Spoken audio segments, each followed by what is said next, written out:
você olhar para o Novo Testamento de maneira séria, o verbo kerusso, que significa pregar, é usado quando o evangelho é proclamado para os não crentes, e o verbo didasko é usado para ensinar, e esse é o verbo que é usado quase que exclusivamente quando os apóstolos se encontram com os irmãos. Então nós ensinamos aos irmãos e irmãs a palavra de Deus, e nós pregamos o evangelho quando falamos aos não crentes. Então esse daqui não vai ser um sermão evangelístico sobre a pornografia e os benefícios dela, mas sim o que as escrituras ensinam sobre como nós devemos responder à pornografia.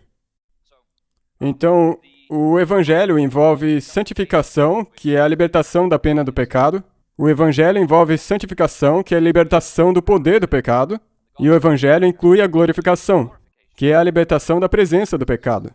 Então hoje nós olharemos para um aspecto da santificação, a libertação do poder do pecado, e sobre como nós podemos ser vitoriosos sobre o vício da pornografia. Então, brevemente, eu vou descrever a dimensão do problema. As estatísticas são de um estudo do Grupo Barna, feito nos Estados Unidos em 2014, e eu não estou sugerindo que isso seja igual aqui na África do Sul.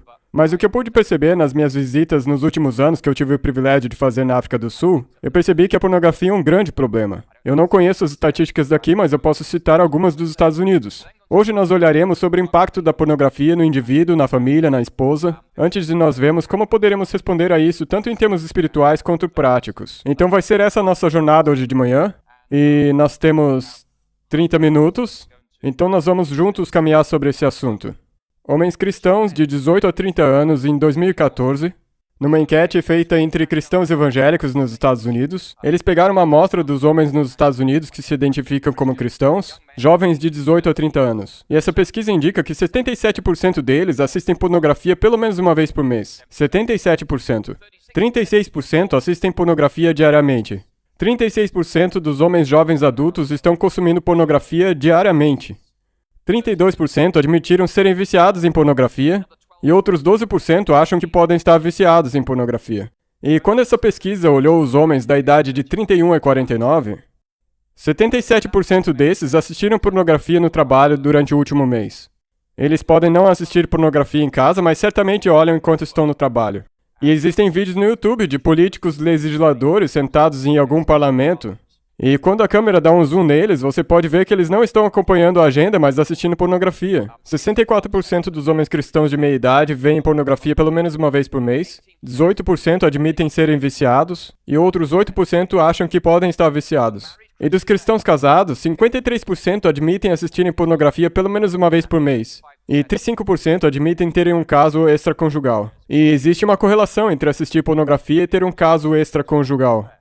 E não existem dados concretos sobre pastores adventistas, mas eu sei de pessoas estudando no seminário que dizem que basicamente não existe nenhum seminário onde não se lute com pornografia. E quando as pessoas se candidatam à AFM nos Estados Unidos, nós perguntamos a todo mundo, como você lida com a pornografia? Você assiste ou não pornografia? É uma pergunta padrão que nós fazemos. E entre os pastores adventistas, alguns dizem que 50%, 60% ou até 70% dos pastores consomem pornografia regularmente. Então esses são os números dos Estados Unidos. Eu não quero projetar essas estatísticas aqui na África do Sul, mas eu não acho que seja muito diferente de um país para o outro. Então eu sugiro que existe uma epidemia de pornografia que afeta os nossos homens. Os homens estão nesse fogo cruzado. Tem o feminismo radical de um lado, vício de pornografia do outro, e o resultado é que nós dizemos, onde estão os homens jovens? Eles estão sendo destruídos nesse fogo cruzado. As moças se perguntam, onde estão os jovens para casar, porque não sobrou muitos. Eles estão sendo destruídos nesse fogo cruzado, com o feminismo radical de um lado e a pornografia do outro. Então, o feminismo é um outro tema, nós não vamos falar disso hoje. Então, qual que é o impacto da pornografia? Primeiramente, eu acho que todos nós sabemos que pornografia é viciante. Os usuários precisam de doses cada vez maiores para sentir o mesmo nível de satisfação. E eles têm que procurar formas mais extremas e pesadas de pornografia. Mas como que isso funciona no cérebro? A pornografia ativa a dopamina na área da gratificação do cérebro. E esse centro da gratificação no cérebro tem uma tarefa específica dada por Deus, que é fazer com que nós nos sintamos bem sempre que fizermos algo saudável. Então, se você sair para caminhar no nascer do dia, quando os passarinhos cantam e o sol aparece, você vai tender a se sentir bem. Se você sair para correr ou jogar badminton, ou se o time da África do Sul marcar um ponto no rugby contra os Wallabies, sabe? Você tem uma descarga de dopamina e se sente bem sobre isso. Isso foi feito por Deus. Os nossos cérebros foram projetados para nos fazer sentir bem quando nós fazemos algo que seja saudável para nós. Mas o problema é que nossos cérebros também acendem quando nós temos drogas e pornografia entrando no nosso sistema. Agora, os pesquisadores descobriram que o centro de gratificação no nosso cérebro tem duas componentes. E essas duas componentes estão quase que num cabo de guerra. Tem o sistema do querer e o sistema do desejar. Então, esse sistema do gostar acende toda vez que você faz uma coisa que é boa para você. Sair para correr ou comer uma salada saudável. Não tanto no meu caso, meu sistema do gostar não acende tanto com isso. No meu caso, quando eu como batata frita é que acende o meu centro de gratificação. Mas para minha esposa, comer uma salada faz o sistema de gratificação dela acender. E o meu centro de culpa também acende. Mas quando algo ativa as partes do gostar do seu cérebro, o seu cérebro produz naturalmente uma química chamada de CRAB, C-R-A-B. E ele age como se fosse um freio no seu sistema de gratificação. Então esse prazer vai se dissipar. Então, por exemplo, se você estiver assistindo a Copa do Mundo e você for da Alemanha e a Alemanha marcar um gol, você vai vibrar e aplaudir por uns 5 segundos, não é mesmo? Mas ninguém acha que você vai estar vibrando e pulando que nem um louco 10 minutos depois do gol. Eles diriam, tem algo de errado com ele. Porque a dopamina foi liberada no seu cérebro, o seu sistema de gratificação acendeu, e daí o cérebro produz algo chamado de CRAB, que é como se fossem freios no seu cérebro que te acalmam de novo. Então, na verdade, o cérebro regula esses estados de alta emocional que nós experimentamos. O sistema do gostar acende quando a dopamina chega, e daí o cérebro, como resposta, produz o tal de CRAB, que ajuda com que essa alta se dissipe e te traz a um estado normal de mente.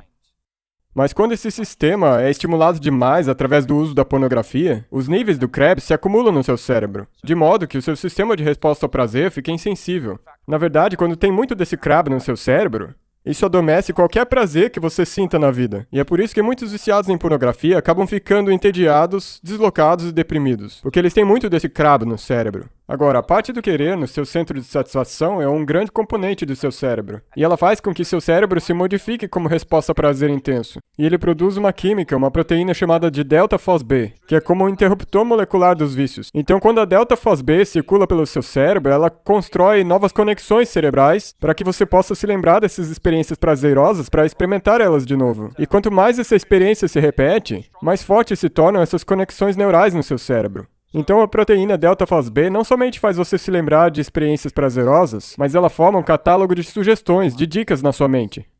Então, para um fumante, essa dica pode ser sentir o cheiro da fumaça de um cigarro ou passar na frente de um bar, desencadeando o desejo de fumar um cigarro.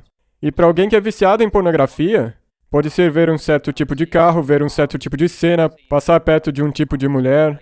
Vários tipos de coisa podem desencadear essas conexões neurais no cérebro. E elas vêm da parte do querer, do desejar do seu cérebro. Para um viciado em pornografia, parece que o mundo inteiro é uma coleção de sugestões que desencadeiam ele em direção ao vício. Para alguém que é viciado em pornografia, é difícil passar pelo dia sem que esses estímulos afetem o cérebro, e essas conexões neurais sejam desencadeadas, e eles sejam continuamente guiados à pornografia e ao desejo pela pornografia. As cenas que eles viram passam diante dos olhos deles. O cérebro se transformou de tal forma, de maneira que qualquer coisa que você veja te lembra da pornografia. Ou seja, o seu cérebro literalmente foi alterado. Então, como é que isso funciona? Você pode dizer que a CRAB deixa os nervos entorpecidos e tira a sensibilidade deles, isso é verdade. Mas paradoxalmente, a delta-FOSB cria caminhos neurais que são ainda mais sensíveis a essas sugestões. Então como que isso funciona? Bem, eu vou colocar na tela. Com exposição repetida, o sistema do querer no seu cérebro se torna mais sensível às sugestões que causam desejo. Ao mesmo tempo, com a exposição elevada, o sistema do gostar no seu cérebro se torna menos e menos sensível ao prazer. E é essa a terrível ironia do vício da pornografia. O usuário deseja mais e mais, mesmo apreciando cada vez menos. Então você fica preso nessa descida em espiral, querendo cada vez mais. Uma parte do seu cérebro procura isso, enquanto a outra parte do seu cérebro aprecia cada vez menos. Então o que as pessoas tendem a fazer é ir para níveis cada vez mais extremos de pornografia para poder obter a mesma sensação de prazer que elas tinham no passado. E outro impacto da pornografia é que ela deixa você sozinho e isolado. A pornografia promete satisfação imediata, emoção sem fim e intimidade fácil. Mas no fim das contas, ela te rouba esses três. E quanto mais pornografia você consome, mais você tende a se isolar emocionalmente das pessoas reais ao seu redor e mais você depende da pornografia. Com o passar do tempo, se torna difícil se excitar com outra pessoa e formar um relacionamento real. E essa isolação social te leva ainda mais ao uso da pornografia. A pornografia também é devastadora para sua esposa. Se você quiser dizer amém nesse momento, você pode dizer no seu coração. Eu vou falar amém por vocês aqui. A pornografia é devastadora para sua esposa. Nunca subestime o impacto de descobrir a pornografia no estado emocional da sua esposa. Quando uma esposa descobre que o marido tem usado pornografia, ela passa por toda uma gama de emoções negativas, tais como humilhação, rejeição, abandono, isolamento, solidão, ciúmes, raiva e vergonha. E mesmo que a esposa não acredite que ver pornografia seja a mesma coisa que adultério físico, ela mesmo assim experimenta uma sensação profunda de perda, traição e perda de confiança no esposo. E além disso, quando o marido usa pornografia, isso introduz segredo, vergonha e mentiras no casamento, que podem desencadear em muitos problemas nesse casamento. Pornografia não somente é devastadora para sua esposa, mas pornografia mata o amor. Existem 2 estudiosos nessa área muito respeitados nos Estados Unidos, eles se chamam Bryant e Zillman, e eles estudaram pornografia por 30 anos. E a conclusão deles é que, quando homens começam a assistir pornografia, mesmo no começo, a postura deles em relação às esposas muda dramaticamente. Eles começam a ver as esposas de maneira mais crítica, ficam sexualmente dissatisfeitos com elas, começam a criticar o físico das esposas e se desligam emocionalmente delas. A pornografia, portanto, destrói famílias e não somente casamentos. A pornografia destrói a confiança, o respeito, o amor e a mutualidade, que são o fundamento de qualquer família feliz. Outro impacto da pornografia é que ela corrói a sociedade. Conforme a pornografia bombou na internet no mundo inteiro, ela se tornou mais sombria, mais explícita e mais violenta. Os produtores da pornografia levam as pessoas numa jornada, de materiais sugestivos para materiais eróticos, de materiais eróticos para materiais explícitos, de materiais explícitos para conteúdo sadomasoquista, e no final para coisas muito sombrias, tais como o pedosadismo, que se consiste na tortura e estupro de crianças. A pornografia hoje em dia evoluiu em direção ao sadomasoquismo, scripts envolvendo a fusão de sexo com a degradação de homens e mulheres, meninos e meninas e de crianças, em maneiras que nunca vimos antes. E isso tem sido consumido por homens cristãos.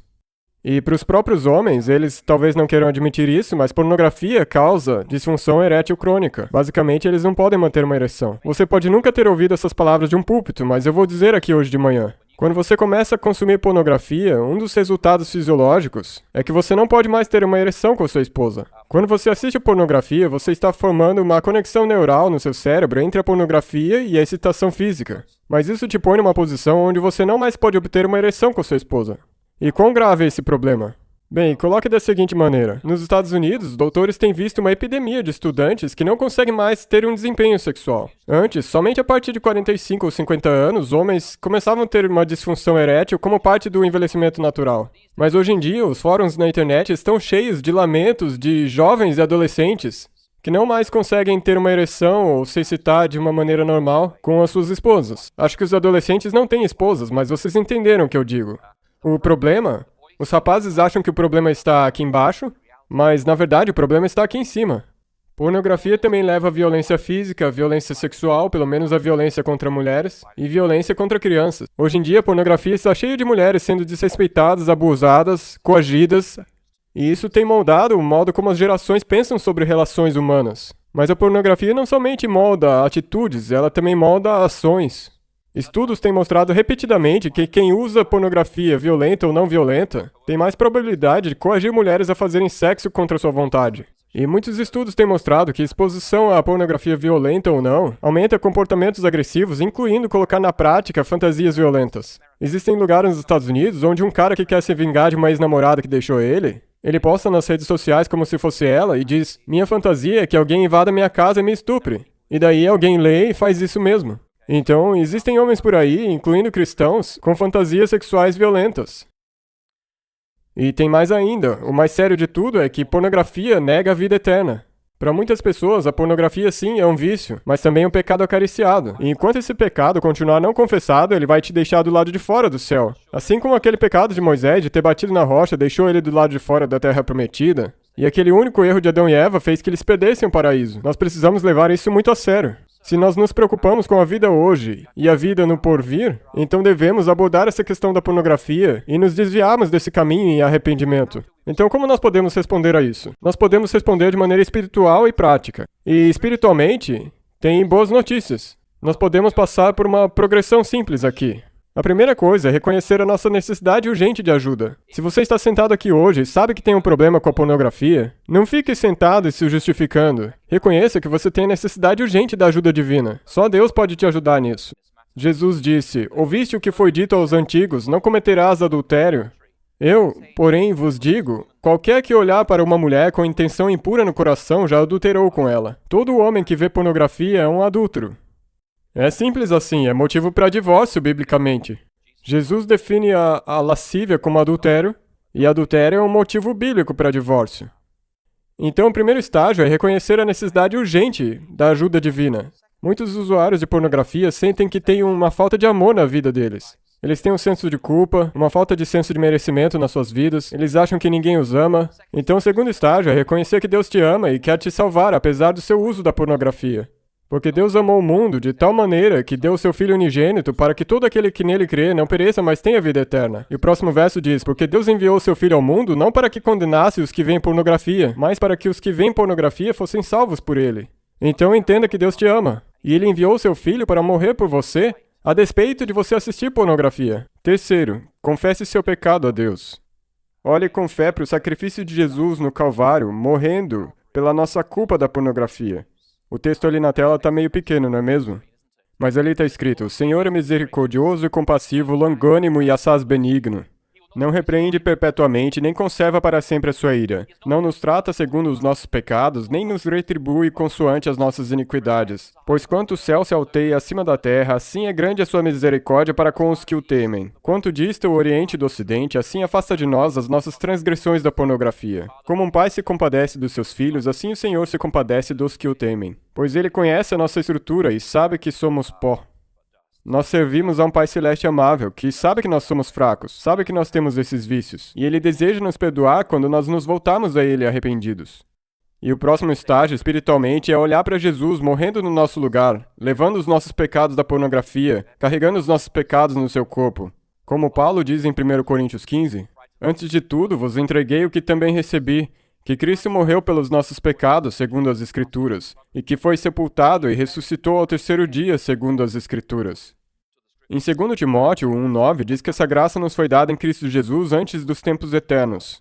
Isso significa que Deus já sabia cada pecado que nós faríamos mesmo antes de sermos criados. Deus já sabia quantas vezes nós entraríamos naquele site pornográfico antes mesmo de sermos criados. Essa graça nos foi dada desde antes da fundação do mundo, portanto assistir pornografia não está além do alcance da graça de Cristo. Essa graça nos foi disponibilizada mesmo antes de existirmos, e ela nos foi dada mesmo Deus sabendo tudo que nós um dia faríamos. A graça de Deus é suficiente para cobrir o nosso pecado da pornografia, reivindicar o poder que Deus nos prometeu para vencer o nosso pecado. Hoje em dia não gostamos de falar de vitória sobre o pecado porque as pessoas dizem que isso é legalismo, mas a vitória sobre o pecado é possível. A vitória sobre a pornografia está ao alcance de qualquer homem que se dedicar de coração e mente. A vitória sobre a pornografia é possível. Em Isaías 41 diz, não tema porque eu sou contigo, não te assombres porque eu sou o teu Deus. Eu te fortaleço e te ajudo e te sustento com a minha destra fiel. Nós como cristãos não somos chamados a simplesmente sentar e dizer, eu tenho um problema com a pornografia, é assim que eu sou mesmo, Deus por favor me ame e eu não vou mudar. Não, Deus nos pede que nós voltemos a Ele em arrependimento. E Deus pede que nós ganhemos a vitória sobre esse pecado. E Deus promete que nós não estaremos sozinhos nessa luta. Ele promete que vai estar na batalha com você. Mas o que nós podemos fazer praticamente? Nós já falamos da realidade espiritual. Se você está envolvido com a pornografia, o primeiro passo é confessar o seu pecado à sua esposa. Pode ser que ela já desconfie disso. Pode ser que ela já esteja sofrendo com isso. Mas se você está envolvido com pornografia e tem uma esposa, confesse isso a ela. Confesse sem reservas. E homens, deixa eu falar isso de maneira clara. Nunca a culpa é da sua esposa. A culpa nunca é dela. Você não pode dizer à sua esposa, porque você X, Y ou Z, é por isso que eu assisto pornografia. Não. A culpa nunca é dela quando você cede a essa tentação de Satanás. Não jogue a culpa na sua esposa. Seja grato por ela ter paciência de aguentar o seu comportamento corrupto e a sua mente pervertida.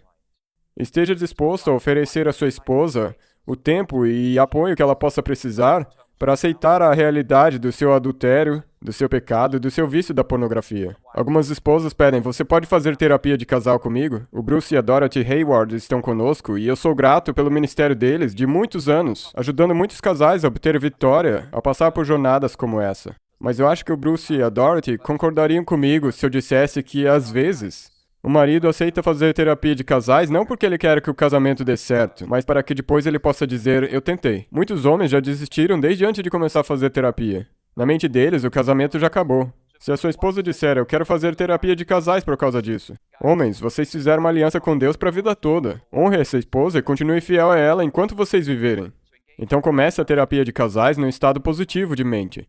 Então você confessou a pornografia para sua esposa. Em segundo lugar, reconheça que a pornografia não somente é um pecado, mas ela também é um vício neurológico bioquímico.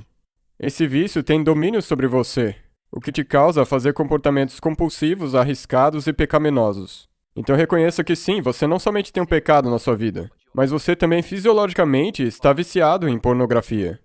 É um vício que não é menos vício do que crack, heroína, cigarro, álcool. Em terceiro lugar, você pode fazer uma avaliação inicial do grau do seu vício. Existem ferramentas de avaliação online. Você pode ir hoje para casa e digitar no Google avaliação de vício de pornografia online. O resultado vai mostrar essas ferramentas de avaliação. Essas ferramentas são usadas por conselheiros para avaliar o quão profundo é o seu vício. E essas ferramentas de avaliação são muito similares às que são usadas para avaliar o nível de vício com álcool ou drogas. Você pode fazer essa avaliação online para descobrir o nível do seu vício. E se você não quiser fazer isso, você pode achar um conselheiro que pode te guiar através desse processo e te ajudar a entender o quão profundamente enraizado esse pecado está na sua vida. E outro passo prático que você pode procurar é alguém para fazer uma prestação de contas. Reflita honestamente sobre o que desencadeia o seu uso da pornografia e como você acessa ela. Reconheça quando esses estímulos acontecem e encontre maneiras saudáveis de reagir a eles. Por exemplo, sair para fazer uma caminhada, jogar tênis ou ouvir uma música boa. E tanto quanto possível, se livre desses estímulos da sua vida. Se livre desses pontos de acesso onde você costumava acessar a pornografia rotineiramente. E isso pode parecer extremo nesse mundo moderno, mas pode significar que você tenha que se livrar do seu smartphone. Pode significar ter que cancelar a internet na sua casa. Pode ser que você tenha que entrar para um grupo de prestação de contas, onde uma outra pessoa pode ver todos os sites que você acessa e depois você vai ter que prestar contas a ela, porque seus computadores estão conectados. Nós precisamos encontrar métodos de prestação de contas, para que pessoas que estão nessa mesma jornada conosco possam nos cobrar quando nós caímos. Outra sugestão prática é participar ativamente de um grupo de apoio cristão. Agora, meninos têm muitos amigos, mas quando nós chegamos à meia-idade, os homens tendem a ter muitos conhecidos, mas poucos amigos. Homens de meia-idade podem ser de fato muito solitários. Você pode ter um casamento feliz e mesmo assim ser extremamente solitário. Homens têm conhecidos, mas poucas pessoas com quem eles falam de verdade. E esse é um dos problemas que, na verdade, contribui para o vício da pornografia. Pode ser muito difícil para um homem se abrir com outro sobre seu vício da pornografia e ser honesto sobre ele, se ele não achar que aquele é um ambiente confidencial e seguro. Os homens nunca falam sobre isso, a menos que eles acreditem que onde quer que eles estejam compartilhando essa informação, ela nunca será contada para outros. Mas homens que se recuperam do vício da pornografia acham extremamente útil se unir a um grupo de apoio onde eles se encorajam mutuamente, compartilham testemunhos, cobram uns aos outros, oram uns com os outros e talvez pela primeira vez na vida experimentem uma verdadeira amizade cristã. E existem ótimos programas desses por aí. Brooks, levante aí para todo mundo poder ver quem você é, quem está aqui pela primeira vez.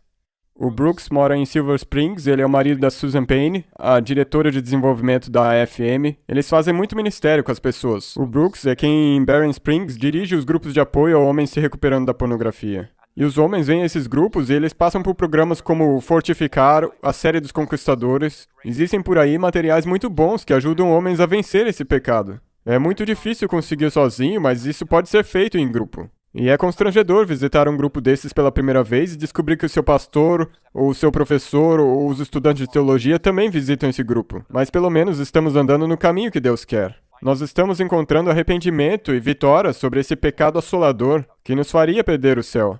Então encontre um grupo de apoio. E se você não souber como achar um grupo desses, você pode procurar na internet e talvez achar um aqui na África do Sul. Se você desejar descobrir mais como esses grupos funcionam, por favor fale com o Brooks. Ele tem materiais nos seminários dele, de 9h30 a 13h, ele vai falar sobre esses problemas. Então, se você conhecer alguém que é viciado em pornografia e desejar saber mais sobre um grupo de apoio, por favor, passem um tempo com o Brooks no seminário dele hoje mais tarde. E uma outra coisa prática é não desistir da esperança. Não abandonem a esperança, as pessoas se recuperam do vício do álcool. As pessoas se recuperam do vício de drogas, do vício em cigarros. E as pessoas se recuperam sim do vício da pornografia, não é como uma montanha que não pode ser tirada da sua vida. É um Golias que, pela graça de Deus, pode ser vencido. Nós podemos vencer a pornografia. E assim como um alcoólatra em processo de recuperação, um pornólatra vai lutar com a tentação. Mas à medida que os dias se tornam semanas e as semanas meses e anos, você vai descobrir, e isso é maravilhoso, que a promessa de Deus da recuperação do seu cérebro vai se realizar, e seu cérebro forma novos caminhos neurais saudáveis e tementes a Deus. O seu uso da pornografia gravou profundamente caminhos neurais no seu cérebro. Mas Deus nos abençoou com a dádiva da neuroplasticidade, o que significa que os nossos cérebros podem se reformar. Nós podemos formar novos modos de pensar, novos gostos, novos desgostos, e Deus concede a vitória nessa área do pecado. Rogo-vos, pois, irmãos, pelas misericórdias de Deus, que apresenteis o vosso corpo por sacrifício vivo, santo e agradável a Deus, que é o vosso culto racional. E não vos conformeis com esse século, mas transformai-vos pela renovação da vossa mente, para que experimenteis qual seja a boa, agradável e perfeita vontade de Deus. O apóstolo Paulo diz que nós devemos nos transformar pela renovação da nossa mente, e os cientistas vão dizer que isso se chama neuroplasticidade. Você pode, na verdade, gravar novos caminhos neurais no seu cérebro que vão odiar a pornografia, amar a Deus e sua pureza, e, é claro, a sua esposa mais uma vez. Então, o que nós dizemos em conclusão hoje? Bem, essa daqui é a minha citação predileta do Espírito de Profecia. Vocês conhecem ela? Sim? A maior necessidade do mundo é a de homens. Homens que não se comprem nem se vendam, homens que no íntimo da alma sejam verdadeiros e honestos, homens que não temam chamar o pecado pelo seu nome exato, homens cuja consciência seja tão fiel ao dever como a bússola o é ao polo, homens que permaneçam firmes pelo que é reto ainda que caiam céus. Bonita citação, não é mesmo? Mas olhem o que ela diz no próximo parágrafo. Ela diz, mas um caráter tal não é obra do acaso, nem se deve a favores e concessões especiais da providência. Não, um caráter nobre é o resultado da disciplina própria, da sujeição da natureza inferior pela superior, a renúncia do eu para o serviço de amor a Deus e ao homem. Isso que a maior necessidade do mundo é de homens que sejam de Deus, uma geração hoje de homens de Deus, não acontece por acaso. Ela acontece como resultado da autodisciplina. Render o eu ao poder santificador do meu Pai Celeste. E é aí que nós podemos achar vitória sobre a pornografia. É um dom que Deus concede àqueles que pedem a Ele com lágrimas nos olhos, Pai, me dê vitória sobre esse vício. Então, em primeiro lugar, eu faço um apelo aos homens aqui hoje. Deus quer que nós tenhamos um caráter nobre, com autodisciplina, sujeição da natureza inferior pela superior, e a renúncia do eu para o serviço de amor a Deus e ao homem. Esse é um apelo a cada homem presente aqui hoje. Nós podemos obter vitórias sobre essa maldição. Ali na tela tem o endereço de vários websites. A maioria deles são cristãos. E o primeiro deles é um site adventista de Nova York, que é um ministério para homens sofrendo com a pornografia. Esse site, essa apresentação de PowerPoint está no site do missionconvention.com, vocês podem baixar por vocês mesmos, e vocês podem vocês mesmos verificar esses sites. Então são recursos úteis que cada um de nós pode obter acesso. Em terceiro lugar, o Brooks e a Susan Payne estão conosco aqui hoje. Por quanto tempo você vai estar aqui, Brooks, no centro de convenções? Até amanhã? Ok. Então, se você está lutando com pornografia, e você quiser conversar com alguém privadamente sobre isso, o Brooks já ajudou muitos homens a obterem vitória nessa área. Eu encorajo que vocês conversem com ele, talvez visitem a aula dele hoje. Você talvez pode não ter esse vício, mas pode ter um esposo que tem, um filho, ou um pai que tem esse vício, e você deseja saber como ministrar a eles de melhor forma, então visite essa aula hoje. E para finalizar, na minha devoção hoje de manhã, eu me deparei com um verso. Tiago, capítulo 1, verso 12. Ele diz, bem-aventurado o homem que suporta com perseverança a aprovação, porque depois de ter sido aprovado, receberá a coroa da vida, a qual o Senhor prometeu aos que o amam. É uma promessa de Deus. Bem-aventurado o homem que suporta a tentação da pornografia, porque tendo sido posto à prova, receberá a coroa da vida que o Senhor prometeu aos que o amam. Cavalheiros, mantenham seus olhos no galardão. O galardão não é somente a vida abundante no amanhã, mas também a vida abundante hoje. É um relacionamento vivo e saudável com a sua esposa hoje. A capacidade de ter uma vida sexual satisfatória com a sua esposa hoje. A capacidade de se relacionar de maneira profunda com os que você ama. Poder se conectar com seus filhos, com seus pais, sem o senso de culpa. Poder ter um casamento onde não tem vergonha, segredo ou mentiras, ou ter que viver às sombras. E tem essa promessa aqui em Tiago 1,12. A promessa da coroa da vida, a vida eterna, para aqueles que vencerem esse pecado. Não desistamos da luta, irmãos.